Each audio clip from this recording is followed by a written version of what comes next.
Quand Loïc et moi, donc étudiants du Master 2 contentieux, avons vu le sujet, nous n'avons pas eu envie de frapper ceux qui l'ont préparé.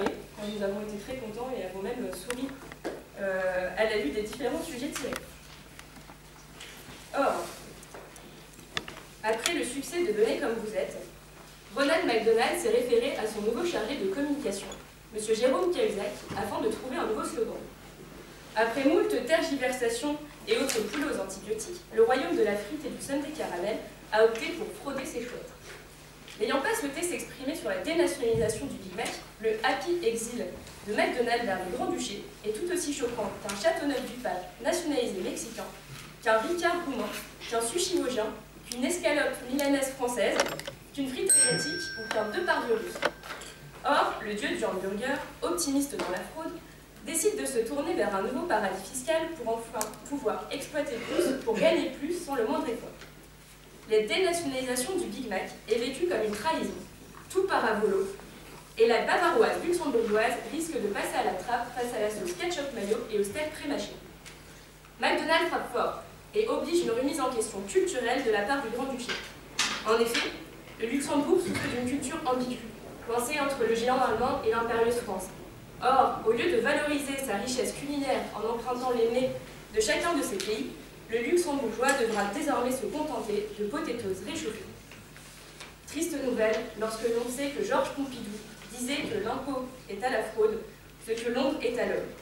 Aujourd'hui, l'on pourrait rajouter que l'évasion fiscale est à l'industrie, ce que McDonald's est au cancer colorectal. Or, ce dernier point pourrait être salutaire pour nos amis médecins et autres hôpitaux du Grand-Duché. Fier de son essor, Ronald McDonald s'envole vers d'autres cieux et embarque au passage des personnalités du monde artistique et politique.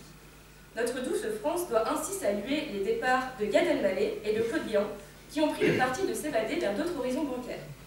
Mais comment leur en vouloir, le ciel est toujours plus bleu chez les autres.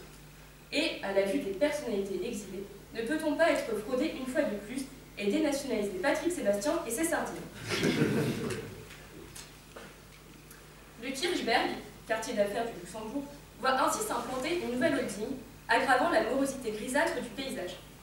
Mais la France va mal et McDonald's en rajoute. En effet, la perte des recettes fiscales par la France voit s'envoler la courbe du chômage, creusera les déficits publics et aggravera la morosité ambiante. Mais l'essentiel reste que Ronald McDonald profite du climat économique luxembourgeois en sirotant un café canadien. Bonjour madame. Bonjour. Je présente à vous suite à mon email concernant des offres d'emploi étudiants. Oui, tout à fait. En plusieurs entreprises, Amazon, donc Pepsi et McDonald's. Oui. Donc est-ce que l'offre est toujours... Oui, tout à fait, toujours valable. Donc, alors, pour les adresses, pour la société... Ah oui, est-ce que vous avez un contact Oui, alors pour la société McDonald's, ce serait 35 avenue JFK, quartier d'affaires Kirchberg, Luxembourgville. 35 avenue JFK. Voilà. D'accord. Pour la société, écoutez, la même chose, 35 avenue JFK, quartier d'affaires Kirchberg, Luxembourgville. D'accord. Et pour McDonald's Rien d'étonnant, toujours pareil, 35 avenue JFK, quartier des affaires Kirchberg, Luxembourg. Ok, ainsi soit-il. Écoutez, est-ce que vous avez... c'est des grosses entreprises, c'est des gros groupes. Est-ce que vous auriez des conseils à me donner pour la présentation devant, je suppose, un directeur de la RH, un responsable RH? Vous êtes frontalier français? Oui, c'est bien ça. Ça ne m'étonne pas. Étudiant précaire que vous êtes, faites donc l'économie d'un costume, car au 35 avenue JFK, vous ne trouverez que des boîtes aux lettres. Bienvenue au Luxembourg. Préparez-vous, et préparez-vous bien, car cette fois c'est la bonne. Cette fois, le Happy Meal va commencer à tirer sérieusement la tronche. Je m'excuse pour cette phrase d'une certaine violence, qui hors contexte peut sembler bien vide de sens. Pour comprendre cette assertion tout droit sortie de mon esprit bien trop enthousiaste, il est nécessaire que nous revenions quelques temps en arrière. Vous voulez bien?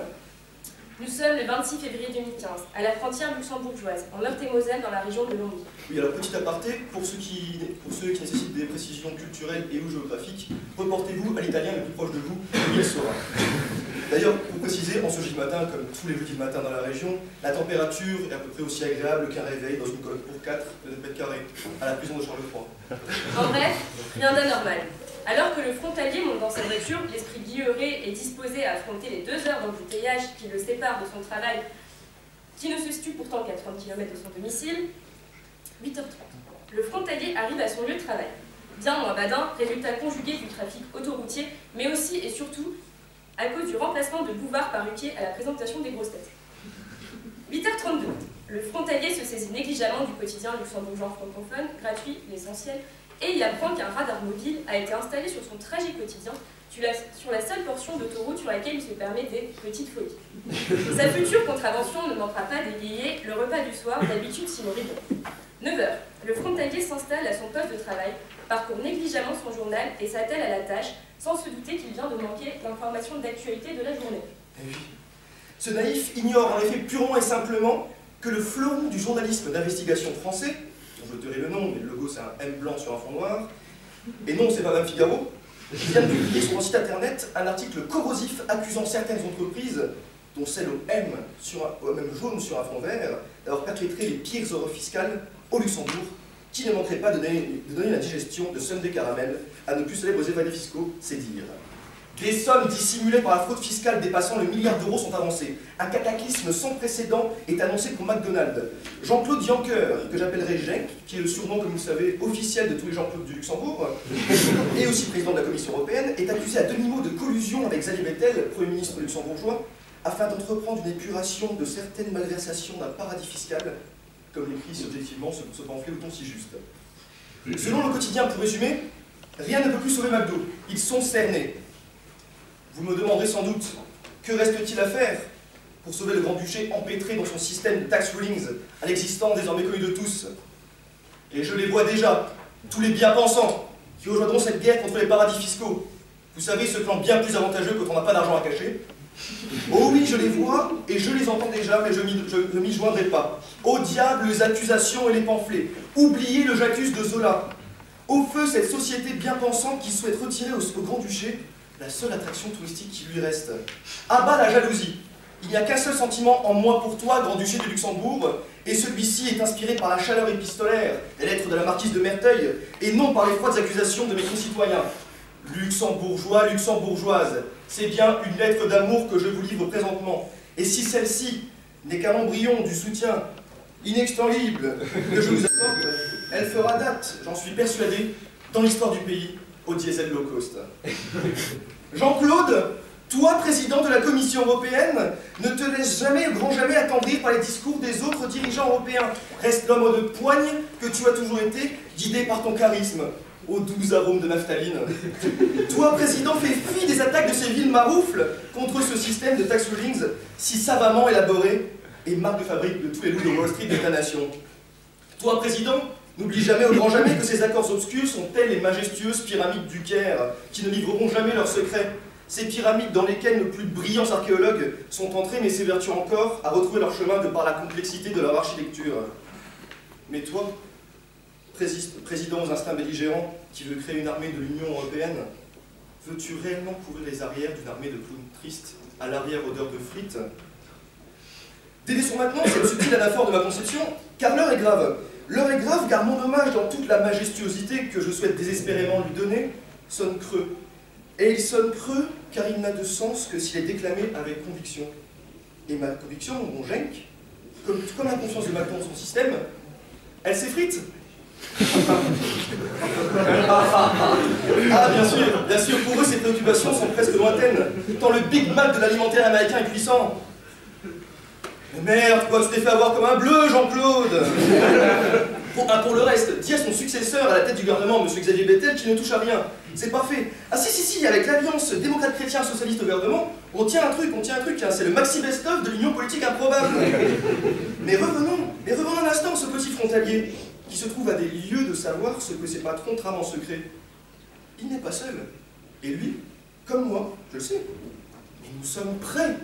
Nous sommes prêts à point brandi. S'écrier non pas ça là à tes côtés, à la face du fisc des autres États membres. La condition, puisqu'il y en a une bien sûr, elle est simple, hein, c'est de nous permettre de continuer à passer à la frontière avec le coffre de la voiture chargé en cigarettes, encore plus qu'une bulle de drogue à El Paso. En plus, entre nous, du soutien, c'est ce qu'il te faut en définitive. Si les géants tournent le dos à ton pays, si ces manœuvres d'optimisation fiscale, comme elles sont appelées parfois, finissent par arriver à leur terme, elles seront noyées dans un océan de sauce pommes frites. Il n'y aura pas de morale à la fin. Ta gastronomie se meurt, Grand-Duché du Luxembourg. Les stands de kermesse saucisses frites sont ensevelis sous les décombres de la malbouffe américaine. Tu laisses donc ce qui est gras, pour ce qui est gras et bourré de produits, Comme l'organisme des tes deux plus célèbres cyclistes, j'en conviens. Je repense maintenant à une conversation que j'ai eue il y a quelque temps avec un ami, lui chercheur en biologie environnementale, durant laquelle j'exposais le plus humblement du monde que si lui pouvait se targuer de faire avancer la science, je me sentais quant à moi, bien évidemment, investi de la mission quasi divine, du haut de mon expérience d'élève de master, de faire avancer la justice, la loi, la France. Alors pour toi Jean-Claude, pour toi Luxembourg, pour toi petit frontalier lambda, je me propose un projet grandiloquent qui pourra tout changer.